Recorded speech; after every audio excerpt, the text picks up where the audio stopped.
हे hello everyone, कैसे आप सभी। मैं हूं कुलदीप और स्वागत करता हूं मेरे यूट्यूब चैनल के अंदर। आज की इस वीडियो के अंदर हम डिस्कस करने वाले हैं फटाफट से वैल्यूएशन का chapter along with the rules and along with the all the section. ठीक है, तो सेक्शन 15 आता है हमारा, that is about the section 15 is about the value of supply. That is कि यहाँ पे क्या क्या टॉपिक्स में पढ़ने वाला हूँ सेक्शन 15 और अलोंग विद 27 से लेके 35 तक के rules. Okay, let's go one by one. 15(1) क्या बोलता है आपको कि जो आपकी ट्रांजैक्शन वैल्यू है वही वैल्यू ऑफ सप्लाई मान ली जाएगी, प्रोवाइडेड कि आपने दो कंडीशन फुलफिल करनी है। एक, जो ट्रांजैक्शन हो रहा है वो अनरिलेटेड पार्टी के साथ में होना चाहिए, एंड द सेकंड की जो प्राइस आप चार्ज करो वो सोल कंसिडरेशन होना चाहिए। Okay, now coming to the 15(2) की कुछ स्पेसिफाइज हैं कि कुछ टैक्स वगैरह कुछ चीजें हैं, एलिमेंट्स हैं जिनको स्पेसिफिकली बोला गया है कि ये आपको वैल्यू सप्लाई के अंदर इंक्लूड करना है। ठीक है, तो सारी चीजें इंक्लूड करनी है अदर देन कि जो भी आपने tax CGST, SGST, UTGST, IGST या जीएसटी कंपनसेशन सेस उस पर चार्ज किया है। सेकंड, अगर आपने किसी थर्ड पार्टीज को पेमेंट किया है, ठीक है, कोई भी इंसिडेंटल एक्सपेंसेस है, कोई भी अमाउंट चार्ज है, anything from the supply in respect of the supply है, या फिर कोई भी इंटरेस्ट, लेट फी या पेनल्टी चार्ज किया है आपने, या फिर कोई भी सब्सिडीज मिली है आपको उन सप्लाई के रेस्पेक्ट में, लेकिन वो सब्सिडी गवर्नमेंट से नहीं मिली हो, उसके अलावा कहीं से भी मिले तो आपको वो इंक्लूड नहीं करनी है। ठीक है, नाउ कमिंग कि यहाँ पे अपने 15(1) में देखा कि अनरिलेटेड पार्टी के साथ में ट्रांजैक्शन होना चाहिए। तो आखिर अनरिलेटेड पार्टी के लिए रिलेटेड पार्टी होती कौन है, पहले ये तो समझ लो। तो रिलेटेड पर्सन का मतलब क्या हो गया, सिंपल, ये इंक्लूड करता है एक लीगल पर्सन को। लीगल पर्सन बोले तो कि एक ऐसा पर्सन या ऑफिसर या डायरेक्टर जो कि एक दूसरे के बिजनेस, लाइक मैं और आप हैं, ठीक है, तो हमारा एक कॉमन बिजनेस है, या फिर मैं हूँ वो आपकी कंपनी का डायरेक्टर हूँ, आप मेरी कंपनी के डायरेक्टर हो, तो ultimately we are related person. ठीक है, या फिर आप लीगली रिकॉग्नाइज पार्टनर हो, ठीक है, एलएलपी के पार्टनर है, या फिर कैसे भी एम्प्लॉयर एम्प्लॉई है, या फिर कोई तीसरा पर्सन है वो हम दोनों को कंट्रोल कर रहा है, या फिर हम दोनों किसी तीसरे पर्सन को कंट्रोल करते हैं। 25% और मोर हमारा वोटिंग पावर्स यहाँ पे हो जाता है। या फिर कोई भी पर्सन है वो टुगेदर कंट्रोल करता है एक थर्ड पर्सन को, या फिर ये जो पर्सन है या members of the same family है, या सोल एजेंट, सोल डिस्ट्रीब्यूटर या सोल कंसेशनर है एक दूसरे के, तो उस केस के अंदर हम रिलेटेड पर्सन कहलाएंगे। ठीक है, अब आता है 15 सबसेक्शन 3, वो बोलता है डिस्काउंट के बारे में। तो डिस्काउंट क्या होता है, सिंपल, डिस्काउंट के दो ट्रीटमेंट होते हैं। फर्स्ट, अगर वो बिफोर या eight the time of supply है, और एक पोस्ट सप्लाई डिस्काउंट है। तो बिफोर या eight the time of supply है, तो इस केस के अंदर हमें ये देखना है कि जो भी डिस्काउंट हमने दिया है, ठीक है, वो वैल्यू सप्लाई का पार्ट माना जाएगा। ठीक है, अगर मैंने वो ट्रेडिंग मतलब सेल के टाइम पे दे दिया है, ठीक है, इन द नेचर ऑफ वो ट्रेडिंग डिस्काउंट है, तो ट्रेड डिस्काउंट है, तो मैंने अपनी सेल्स को इंक्रीज करने के लिए दिया है, लेकिन उसके बाद में पोस्ट सप्लाई दे रहा हूं, तो वो सिर्फ 3 कंडीशंस के केस में मेरा इंक्लूड होगा। कौन कौन सी? पहली कंडीशन है कि जो मेरा ट्रांजेक्शन हो रहा है उसको वहां पे मेरा एक वैलिड एग्रीमेंट था, ठीक है, एक प्रायर एग्रीमेंट है वो एग्जिस्ट करता था उस सप्लाई के regarding at the date of time of supply, जिस दिन टाइम ऑफ सप्लाई हुई थी मेरी उस दिन डेट पे, या फिर ये लिंक हो सकता है इनवॉइसेस से, या फिर थर्ड, इसका प्रोपोर्शनल आईटीसी रिवर्स किया है रिसिपिएंट ने। ये तीनों कंडीशन फुलफिल होने के बाद में मैं उसको क्या मान लूंगा, in the nature of deduction मान लूंगा, अदरवाइज नहीं मानूंगा। फिर आता है 15(4), अगर आप 15(1), 2, 3 के अकॉर्डिंग नहीं डिटरमाइन कर पाए तो 15(4) फॉलो करो, और उसको बोलता है कि आपको रूल्स फॉलो करना है। 15(5) क्या बोलता है कि नोटिफाइड गुड्स या सर्विसेज के केस में आपको क्या करना है, वैल्यूएशंस के रूल्स को रेफर करना ही है। ओके, नाउ 15(5) में नोटिफाइड गुड्स कौन कौन से हैं, सारे के सारे रूल 32 वाले सारे आइटम है, प्लस रूल 32 अभी करेंगे तो वहां पे कवर हो जाएंगे। ये लॉटरी, गैम्बलिंग वगैरह, air travel agent, foreign currency की sale purchase, second hand goods का, एलआईसी बिजनेस का, और यहाँ पे ये एडिशन है कि वाउचर टोकन या कूपन या स्टैम्प से उसके केस में, या फिर डिस्टिंक्ट पर्सन के बीच में ट्रांजेक्शन हो रहा है, तो वो यहाँ पे हमारी नोटिफाइड गुड्स हैं। ठीक है, अब बात करते हैं रूल 27 जो कि पिक्चर में आता है। अभी हमारा सेक्शन 15 फिनिश हो गया, अब आते हैं हम रूल के ऊपर। तो रूल क्या बोलता है, रूल 27 बोलता है कि वैल्यू ऑफ सप्लाई क्या होगी अगर कंसिडरेशन होली इन मनी है। तो अगर आपको जो भी कंसिडरेशन मिल रहा है वो होली इन मनी है, तो उस केस के अंदर आपकी क्या वैल्यू ऑफ सप्लाई क्या होगी। लेकिन यहाँ पे समझना है कि रूल 27 में ट्रांजेक्शन कौन से आ रहा है, मतलब कि मैंने आपको कोई सेल किया 500 रुपए में, ठीक है, कोई गुड्स मान लो लाइक ये फोन है, ये फोन मैंने आपको दिया, ओके, और फोन दिया तो आपने मुझे अपना फोन दे दिया और प्लस 1000 रुपए एक्स्ट्रा भी दे दिए। ठीक है, तो यहाँ पे क्या होगा कि ये कोई सेल का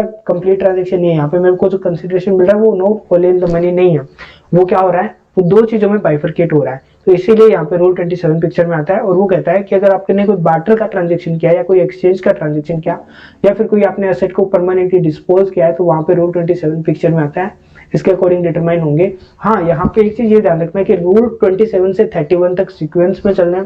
पहले आप 27 लगाओगे, फिर 28 लगाओगे, फिर 29 लगाओगे, फिर 30, फिर 31।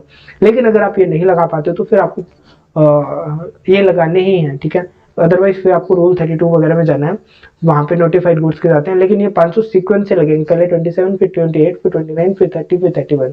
ओके, लेकिन सर्विसेज के केस में क्या है, 27, 28, 29 जाओ, फिर 30 या 31 जो भी उसको सही लगे वो उसमें जा सकता है। ओके ओके, अब प्रायोरिटीज आपको यहाँ पे क्या रखनी है, सिंपल है कि पहले तो आप देखो कि अगेन ये प्रायोरिटी भी लिंक पे है, ठीक है, ये भी सीक्वेंस वाइज है। सबसे पहले देखो क्या आप 27 बोलता है आपको रूल 27 कि क्या आपके पास में ओपन मार्केट वैल्यू है क्या उसकी, अगर ओपन मार्केट वैल्यू है तो वो वाली लो, अदरवाइज आप consideration plus fair market value ले लो जो आपको नॉन कैश कंसिडरेशन मिला है उसकी।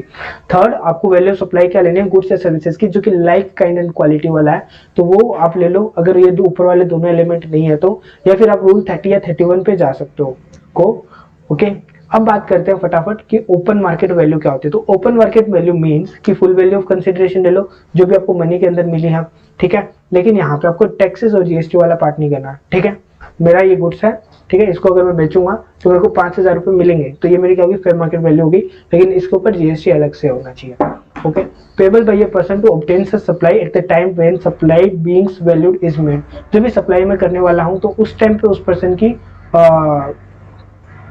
क्या मेरी पेबल क्या है उस पर्सन को, to obtain such supply provided such supply is between the unrelated person. ये सप्लाई जो है, जो दूसरा ट्रांजेक्शन आप रेफर कर रहे हो ओपन मार्केट वैल्यू वाला, वो अनरिलेटेड पार्टीज के बीच में होना चाहिए।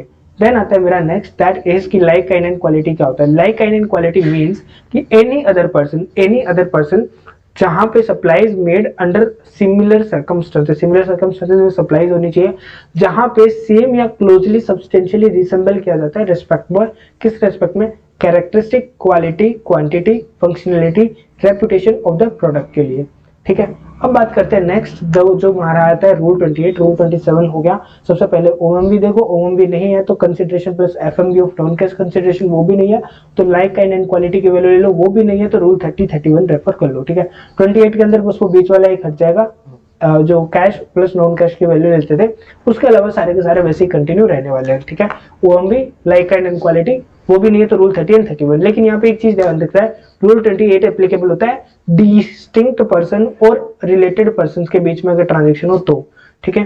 रूल 27 कब था, जब आपके फेयर मार्केट वैल्यू आपको मनी के अलावा और भी कंसिडरेशन मिल रहे थे, ठीक है। अब यहाँ पे रूल 28 वालों को एक अलग बेनिफिट भी दिया गया है, या तो वो ये फॉलो कर लेगा, और अगर ये फॉलो नहीं करना चाहे तो वो ये भी कर सकता है कि जो भी वो आगे सेल होगा अनरिलेटेड पार्टीज को, तो उसको जो सेल होगा उस सेलिंग प्राइस का 90% वैल्यू वो क्या मान लेगा, वैल्यू ऑफ सप्लाई यहाँ पे मान लेगा।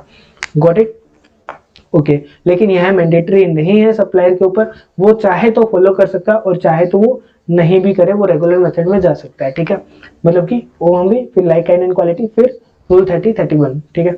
अब बात करते हैं हम कि डिस्टिंक्ट पर्सन कौन होता है। डिस्टिंक्ट पर्सन यहाँ पे नाम आया था, क्या रिलेटेड पर्सन अपन पहले करके आ चुके हैं ऑलरेडी, वही था कि एक दूसरे को कंट्रोल करते हैं, डायरेक्टर है, एम्प्लॉय है, वगैरह वगैरह।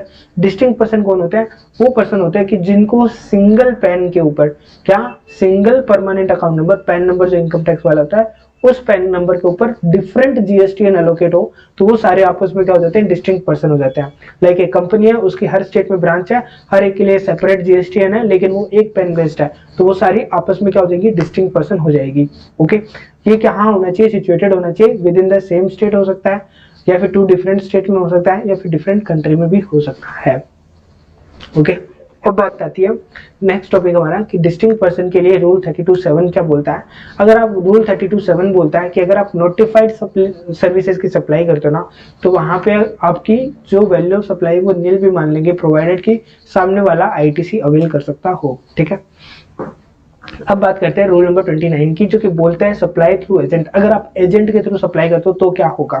अगर आप एजेंट के थ्रू सप्लाई करते हो तो यहाँ पे अपने पास 2 प्रायोरिटीज है। पहली प्रायोरिटीज के अंदर 2 ऑप्शन है, आप चाहो वो ऑप्शन फॉलो कर सकते हो, या तो ओएमवी ले लो, अगर ओपन मार्केट वैल्यू लेना चाहते हो तो वो ले लो, अदरवाइज आप जो भी गुड्स प्राइस में आगे बेचना चाहते हो, लाइक एंड क्वालिटी को जिस रेट में बेचते हैं उसका 90% ले लो, ठीक है। ये क्या है, सप्लाई थ्रू एजेंट। अगर आप एजेंट के थ्रू सप्लाई करो तो मैंने एजेंट को किया, फिर एजेंट आगे फर्दर सप्लाई करेगा, तो वो आगे जिस रेट पे सप्लाई करेगा उसके 90% ले सकता है, या फिर जो ट्रांजेक्शन मैंने उसके साथ किया है उसके ओपन मार्केट वैल्यू ले सकता है, राइट।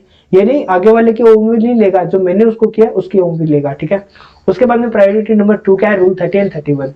ओके, रूल 30, 31 आगे पढ़ लेंगे अपन। रूल 30 के अंदर बोलता है कि कॉस्ट प्लस 10% मार्कअप ले लो, एंड रूल 31 बोलता है कि बेस्ड जजमेंट के बेसिस पे आप जो वैल्यू बताओगे वही हम मान लेंगे, ठीक ठीक है। अगेन ये वही है कि सबसे पहले OMB या 90% लेगा, फिर 110% of cost and best judgement method यहाँ पे आ जाएगा। अब आता है रूल 30 एंड रूल 31 के अंदर क्या होगा। रूल 30 बोलता है कोस्ट का 110% ले लो। कोस्ट का मतलब क्या भाई, कोस्ट ऑफ प्रोडक्शन ले लो, कोस्ट ऑफ मैन्युफैक्चरिंग ले लो, या फिर कोस्ट प्रोविजन ऑफ सर्विसेज ले लो। एंड रूल 31 क्या बोलता है, बेस्ट जजमेंट मेथड, यानी कि जो सप्लायर है गुड्स का उसे सीक्वेंसली फॉलो करना है 27, 28, 29, 30, 31, ठीक है। लेकिन जो सर्विसेज है वो 30 और 31 डायरेक्ट पे जा सकता है। कैसे, ऐसे ये देखो, ये सप्लायर ऑफ गुड्स सीधा सीधा जा रहा है, सर्विसेज के केस में क्या रहा है 27, 28, 29, और फिर ये नीचे नीचे से सीधा 31 में भी जा रहा है और 30 के थ्रू भी जा रहा है। तो मतलब उसके पास में ऑप्शन है, वो 31 में डायरेक्ट भी जा सकता है और 30 के थ्रू भी जा सकता है। अब बात आती है रूल नंबर 31A, जो कि lottery, betting, gambling and horse racing की बात करता है। तो इसके केस में क्या है कि जो भी सप्लाई हो रही है, ठीक है, वो अगर ऑर्गेनाइजिंग स्टेट के थ्रू होनी चाहिए। ऑर्गेनाइजिंग स्टेट मतलब कि जहाँ पे स्टेट गवर्नमेंट वगैरह ऑर्गेनाइज कराती है। एंड यहाँ पे क्या होता है, उसने जो भी फेस वैल्यू दे रखी है, या तो आप उसको ले लो, या फिर उसने अगर ऑफिशियल गजेट के अंदर कोई भी अमाउंट नोटिफाई कर रखी है लॉटरी के रेस्पेक्ट में, तो वो वाली अमाउंट ले लो। वो आपकी इंक्लूसिव ऑफ द GST होगी, इसलिए 128% से डिवाइड कर दो, आपकी क्या आ जाएगी, उसकी वैल्यू ऑफ सप्लाई आ जाएगी, ठीक है। लेकिन अगर आप कोई एक्शनेबल क्लेम के थ्रू क्या करते हो, किसी को विनिंग का राइट देते हो, ठीक है, कि आप ये एक्शनेबल क्लेम खरीद लो, ये डॉक्यूमेंट पे लिख के दे दिया, अगर ये जीत गया तो आपको उससे क्या मिलेगा, बेनिफिट मिलेगा, विनिंग का राइट मिलेगा। तो उस केस के अंदर भी क्या होगा, वो जो वैल्यू है, जो इसकी फेस वैल्यू है, या फिर जो भी आपने अमाउंट टोटली सेटर को जमा कराई है, वो वाली अमाउंट दोनों में से जो भी आपको सही लगे वो ले लो, उसके वो इंक्लूसिव ऑफ द GST मान लेंगे, उसको 128% से डिवाइड कर दो, आपकी वैल्यू सप्लाई आ जाएगी। उसके बाद में आता है टोटली सेटर कौन होता है। टोटली सेटर है वो एक कंप्यूटराइज्ड प्रोग्राम होता है, सिस्टम होता है, जहाँ पे दोनों की बिड और वो आती रहती है कि बिड मतलब बिड बोले तो कि जो भी कोई बैट प्लेस कर रहा है तो उसकी वेजर की बैट्स आ जाती है। एंड ये क्या करता है, जो भी वेजर अमाउंट है उसको डिस्ट्रीब्यूट कर देता है विनिंग पर्सन के अंदर, ठीक है। उसके बाद में आते हैं, ये हमारा एक हो गया। अब आता है रूल नंबर 32, जो कि बोलता है determination of value in respect of certain supplies. अगर सर्टेन सप्लाईज है तो उसके केस में मैं वैल्यू ऑफ सप्लाई कैसे डिटरमाइन करूंगा। तो यहाँ पे टोटल 5 स्पेसिफिक सप्लाईज है रूल नंबर 32 के अंदर, ठीक है। मेथड जो पहली है वो है मेरा sale of foreign currency by money changer के द्वारा। मनी चेंजिंग का जो काम करते हैं, जो मनी एक्सचेंजर होते हैं, वो अगर उस करेंसी का सेल करते हैं, फॉरेन करेंसी को परचेज या सेल करते हैं, तो उनके केस में वैल्यू ऑफ सप्लाई क्या मानी जाएगी, क्योंकि वो सर्विस डिलीवर कर रहे हैं अपनी। तो मेथड 1 तो ये है कि जो भी उनका बाइंग रेट और सेलिंग रेट है उनका डिफरेंस लो और उसका 1% ले लो, ठीक है, at the RBI reference rate, अगर आपका ट्रांजेक्शन INR के अंदर है तो। और अगर INR में नहीं है तो दोनों करेंसी, मान लो कि फॉरेन करेंसी में कन्वर्ट हुआ होगा। लाइक मैं गया इंडिया के नई दिल्ली में जो मनी एक्सचेंजर है उसके पास में, मैंने उनको बोला कि भाई मैं आपको डॉलर दे रहा हूँ और मेरे को क्या चाहिए, जापानीज येन चाहिए, ठीक है। तो मेरे यहाँ पे मनी के अंदर ट्रांजेक्शन नहीं है, तो वो दोनों करेंसी को क्या करेगा, इंडियन करेंसी में कन्वर्ट करेगा उस दिन की जो भी वैल्यू होगी, और उसके अकॉर्डिंग दोनों में से जो भी कम अमाउंट होगी उसके ऊपर 1% अमाउंट क्या मान लेगा, वैल्यू ऑफ सप्लाई मान लेगा। Got it. अब वही बात करूं, मेथड 2 क्या बोलता है। मेथड 2 बोलता है कि अगर आपकी 1 लाख तक की ट्रांजेक्शन है, ठीक है, 1 लाख तक की ट्रांजेक्शन है, तो उस केस के अंदर आप 1% of the gross amount of currency ले लो, और ₹250 विच एवर इज हायर आप वो अमाउंट ले सकते हो। वही अगर आपका 1 लाख से ज्यादा होता है लेकिन 10 लाख तक होता है तो minimum 1000 plus 0.5% of the aggregate amount ले लो जो भी इन एक्सेस ऑफ 1 लाख है। और अगर आपका 10 लाख से भी एक्सीड करता है तो 5500 रुपए फिक्स हो गए, उसके ऊपर जितना है उसका 0.1% ले लो, लेकिन मैक्सिमम आपका कितना हो सकता है, 60,000। मतलब कि 250 रुपए मिनिमम है, 60,000 मैक्सिमम है, बाकी सब पे 1%, 0.5% और 0.1% का स्लैब रेट लग रहा है, ठीक है। अब बात करते हैं अगर आप एयर ट्रेवल एजेंट हो तो उसके केस में क्या होगा। अगर आप डोमेस्टिक एयर ट्रेवल हो, ठीक है, डोमेस्टिक एयर ट्रेवल करते हो, आप एयर ट्रेवल एजेंट को पे करो डोमेस्टिक बुकिंग के लिए, तो 5% ऑफ बेसिक फेयर क्या मान ली जाएगी, वैल्यू ऑफ सप्लाई। और वही अगर आप उसको पे करते हो इंटरनेशनल वाले को तो उसको 10% मानेंगे, ठीक है। यहाँ पे बेसिक फेयर का मतलब क्या है, जिसके ऊपर कमीशन कैलकुलेट करती है एयर कंपनीज, जिसके बेसिस पे एयर ट्रेवल एजेंट को पे किया जाएगा, ओके। अब लाइफ इंश्योरेंस बिजनेस है, तो लाइफ इंश्योरेंस बिजनेस के अंदर अगर पॉलिसी मेरी सिर्फ रिस्क को कवर करती है, ठीक है, तो पूरी की पूरी वैल्यू क्या हो जाएगी, मेरी वैल्यू ऑफ सप्लाई, ठीक है। अगर सिंगल प्रीमियम एन्युटी पॉलिसी है, मतलब मैंने एक बार प्रीमियम पे किया, अब आगे LIC का काम है कि वो मेरे को क्या करेगी, हर महीने टू महीने या ईयर टू ईयर मेरे को एन्युटी भेजेगी। तो यहाँ पे 10% ऑफ द सिंगल प्रीमियम जो मैंने पे किया वो मान लूंगा वैल्यू ऑफ सप्लाई। अगर मैं कहीं पे बाइफरकेट कर पा रहा हूँ, मान लो पॉलिसी अमाउंट के अंदर सेविंग का भी ऑप्शन है और रिस्क का भी ऑप्शन है, दोनों ऑप्शन आपको मिले हुए हैं, तो फिर दोनों के अकॉर्डिंग अगर आप अमाउंट बाइफरकेट कर पा रहे हो तो सेविंग के लिए कुछ नहीं होगा। जो रिस्क वाला है उसका ऊपर आपको क्या मिल जाएगा, 100% वो हो जाएगा आपका वैल्यू ऑफ सप्लाई। अगर आपने अदर केस है तो जब आप फर्स्ट प्रीमियम पे करते हो तो उसका 25% वैल्यू का मान लो वैल्यू ऑफ सप्लाई, और सब्सिक्वेंट प्रीमियम आप पे कर रहे हो तो उस केस के अंदर जो आपका है 12.5% क्या मान लिया जाएगा, वैल्यू ऑफ सप्लाई मान लिया जाता है। तो अब बात करते हैं सेकंड हैंड गुड्स की। तो सेकंड हैंड गुड्स के केस में क्या है, अगर आईटीसी अवेलेबल है तो आप नॉर्मल प्रोविजन को फॉलो करो, नहीं है तो आपके पास में मार्जिनल स्कीम है, और मार्जिनल स्कीम को अच्छे से समझते हैं यहाँ पे अपन, ये रहा, ठीक है। मार्जिनल स्कीम के अंदर क्या है, अगर आपके old and used motor vehicles है, ठीक है, ठीक है, जो कि और रजिस्टर्ड पर्सन है वो डिडक्शन क्लेम करता है इनकम टैक्स के सेक्शन 32 के अंदर, तो वैल्यू क्या मान ली जाएगी, जो भी आपको कंसिडरेशन मिला है माइनस डेप्रिशिएटेड वैल्यू ले लो, और अगर डेप्रिशिएशन नहीं लगता है तो जो भी आपने परचेज प्राइस है वो रिड्यूस कर दो, वो आपकी क्या आ जाएगी, वैल्यू ऑफ सप्लाई मान ली जाएगी। लेकिन कंसिडरेशन अगर आपकी डेप्रिशिएटेड वैल्यू या सेलिंग प्राइस से कम है तो उस केस में आप वो नेगेटिव वैल्यू आएगी, तो इसलिए आपको इग्नोर करना है, उस पर वो जीएसटी के लिए लायबल नहीं होगा। ये किस में बोला है, मार्जिनल स्कीम के अंदर बोला है, नॉर्मल प्रोविजन नहीं है, मार्जिनल स्कीम। मार्जिनल स्कीम कब लगेगी, जब आपने इस पे आईटीसी क्लेम नहीं किया है तो, ओके। लेकिन अगर कोई अदर केस आ जाता है तो उस केस में क्या होगी, वैल्यू क्या मानूंगा मैं, सेलिंग प्राइस में से परचेजिंग प्राइस रिड्यूस कर दूंगा, सेलिंग प्राइस में से परचेजिंग प्राइस रिड्यूस कर दूंगा, तो जो भी मेरा डिफरेंस आएगा वो वैल्यू सप्लाई हो जाएगा, ओके। और अगर सेलिंग प्राइस मेरी परचेजिंग प्राइस से कम होती है तो उस केस के अंदर ये नेगेटिव वैल्यू होगी, इसीलिए इसको कंप्लीटली इग्नोर करना है, गॉट इट। उसके बाद में जो नेक्स्ट आता है वो होगा कि अगर मेरा डिफॉल्टिंग बोरोवर है, मतलब मैंने क्या किया, किसी को बेचा, एसेट बेची होगी लेकिन उसने पेमेंट नहीं किया, तो मैं एसेट जाके वापस उठा के लेके आ गया, तो अब इस केस में ये डिफॉल्टिंग बोरोवर हो गया। तो इसके केस में क्या होगा, अगर वो सामने वाला रजिस्टर्ड है, ठीक है, ठीक है, तो यहाँ पे repossessing lending agency will discharge the GST at the supply value without any deduction from actual या नोशनल परचेज वैल्यू। इसका क्वेश्चन करेंगे तब अच्छे से समझ आ जाएगा, और क्वेश्चन की वीडियो भी आने वाली है भाई जल्दी से। अगर डिफॉल्टिंग बोरोवर अनरजिस्टर्ड है, ठीक है, तो उस केस के अंदर परचेजिंग वैल्यू है वो मेरी क्या हो जाएगी, मैं हर क्वार्टर का 5% अमाउंट से रिड्यूस कर दूंगा, ठीक है, जो भी लास्ट में वैल्यू होगी वो मेरी वैल्यू सप्लाई मान ली जाएगी, ठीक है।